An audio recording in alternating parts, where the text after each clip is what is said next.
تقی عثمانی صاحب د تکبر باره کې یوه خبره ذکر کړې ده. دا بعضې خلک کوي چې یاره جي کالم ته وایې چې یاره ماشاءالله ته خو ډېر خالم یې.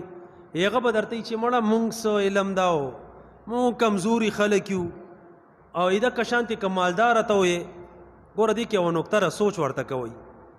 که مالداره ته وایې چې یاره ماشاءالله تعالی خو الله ډېر مال او دولت ډېر کړی، هغه درته چې مړه بس گزاره کیږي، مونږ بس مال دولتي. نو بے تقی صاحب فرمائی که چیرې ته د عالم ته وایې چې مړه ته په څه پوهېږې، دغه ټایم که د ده دا رنګ سور شو که نه، ته پوه شه چې د کې لوی تکبر ده. او که مالداره ته دې ووایې چې مړه د تا به څه دولتي، که دغه ټایم کې دا د رنګ نه سور واوړېدو، ته پوه شه چې د کې لوی انانیت ده.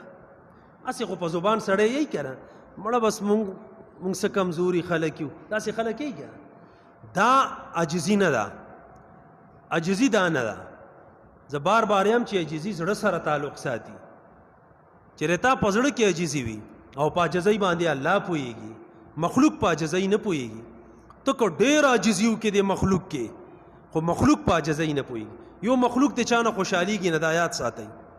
د چا دپاره حق وینا پرېښول، دې دپاره چې دا سړی د ما نه خوشحال شي، قسم په خدای که نه در نه دا خلق خوشحالېږي، نه خوشحال دي او نه به خوشحال شي.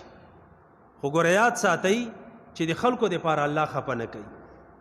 خلک دې خفه شي، دا خلک هسې هم نه خوشحالېږي.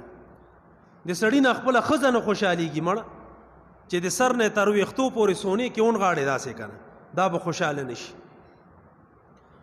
هر یو فرمایشي پوره کوه، دا به تا نه خوشحاله نه شي. یاد ساتئ.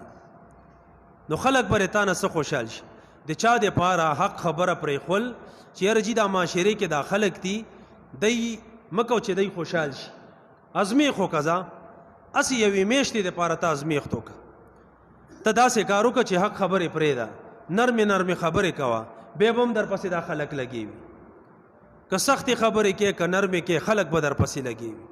مونږ یو چې الله خوشحال شي، مخلوق خیر ده که خفه شي، هېڅ خبره نه ده. ځکه د ما په ورځ د قیامت حساب کتاب مخلوق سره نه ده. د ما ټول حساب کتاب هغه الله سره ده. د ما نه به تپوس الله کوي، د ما نه تپوس مخلوق نه کوي. بهر حال تکبر لویي دا الله ته خوښه نه ده.